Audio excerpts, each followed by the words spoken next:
Il y a un programme de réduction progressive de la force qui est accordé avec le gouvernement, mais parlons franchement.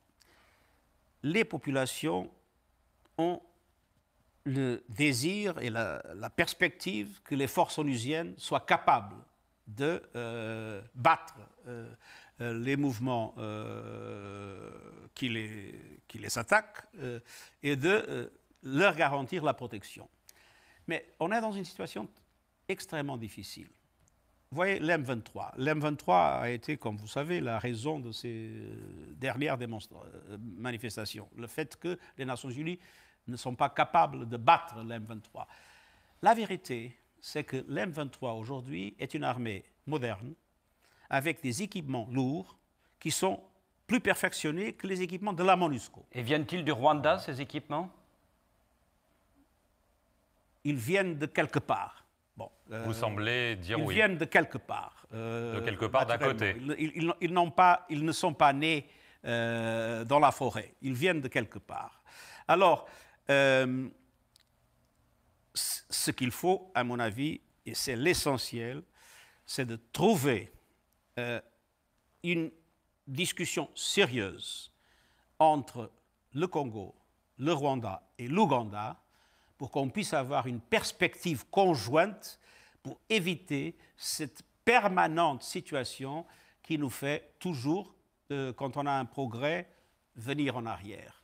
Il faut que ces pays se comprennent mutuellement et il faut que ces pays coopèrent effectivement pour la sécurité de l'Est du Congo et aussi pour les garanties de sécurité, il ne faut pas l'oublier, du Rwanda et de l'Ouganda. Il ne faut pas oublier que l'ADF est un mouvement originaire de l'Ouganda. Il ne faut pas oublier qu'il y a encore dans le Congo le FDLR, je ne sais pas comment on dit ça en français, qui est un mouvement sorti des génocidaires des Hutus. Alors, il y a des préoccupations de tous les pays. Il faut qu'ils s'entendent parce que penser qu'une force de maintien de la paix peut résoudre des problèmes. Quand il y a maintenant des forces militaires extrêmement bien armées, c'est impossible. Et les populations, naturellement, ne le comprennent pas. Et pour nous, c'est une énorme... D'ailleurs, c'est un problème général sur le futur des opérations de maintien de la paix.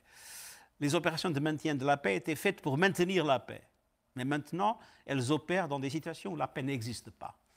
Et je crois que c'est une réflexion essentielle. Nous avons fait un certain nombre de réformes pour améliorer leur capacité, pour améliorer leur sécurité. Mais la vérité, c'est qu'il nous faut une réflexion profonde sur le futur du maintien de la paix dans des situations comme celle-là. Et moi, je suis entièrement favorable à qu'il y ait des forces d'imposition de la paix et de lutte antiterroriste, des forces africaines d'imposition de la paix et de lutte antiterroriste, menées sous l'égide de l'Union africaine et financées par les contributions obligatoires du système des Nations Unies, comme les forces de maintien de la paix. Sans des forces africaines robustes d'imposition de la paix, je crois qu'on n'ira nulle part.